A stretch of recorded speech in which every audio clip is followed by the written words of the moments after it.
Spider-Man Across the Spider-Verse is really, really, really, really, really, really good. Now, going into this film, I only needed it to do one thing. Be at least on a similar level, or be better than the first Spider-Verse.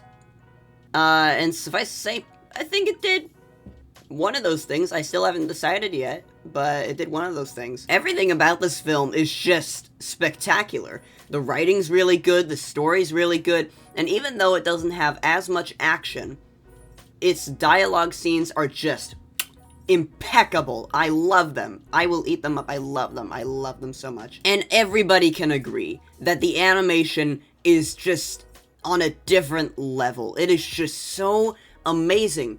Every single scene is just a painting. It is, well, I mean, literally, yeah, with most scenes.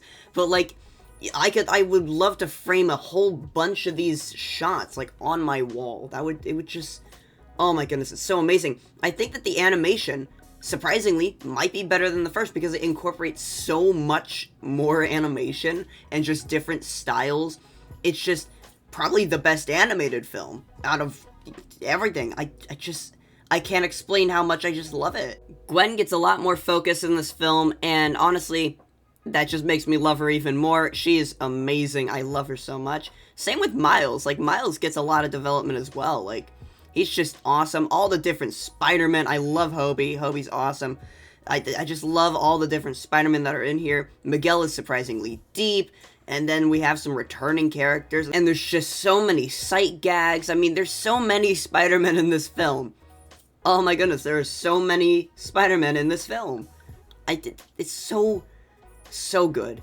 I love it. And have I mentioned the villain? I don't think I've mentioned the villain yet. I think I love the villain more than Kingpin from the first film. Genuinely. I love this villain so much. He's goofy, but he's also scary. And as the film and our characters progress, his power becomes bigger and bigger and bigger and scarier, and it grows and grows, and it's just, it's so good. Now, you've seen the length of this video. It's not very long. That's because, like, I can't keep saying how much I love this film because we'd be here, like, all day. But there is something that I would like to bring up, which is just, you know, the ending, the thing that a lot of people don't like. But here's the thing, I was fine with it. I kind of just had, like, a attitude of, oh, I can't wait, I'm so excited. And I was fine with it, but apparently not a lot of people, in fact, almost everybody that I've talked to about this movie says that they don't like the ending or they hate the ending. My brother doesn't like it, one of my friends doesn't like it, it's online, Twitter doesn't like it that much, but I was pretty fine with it. I knew that there was gonna be a second film.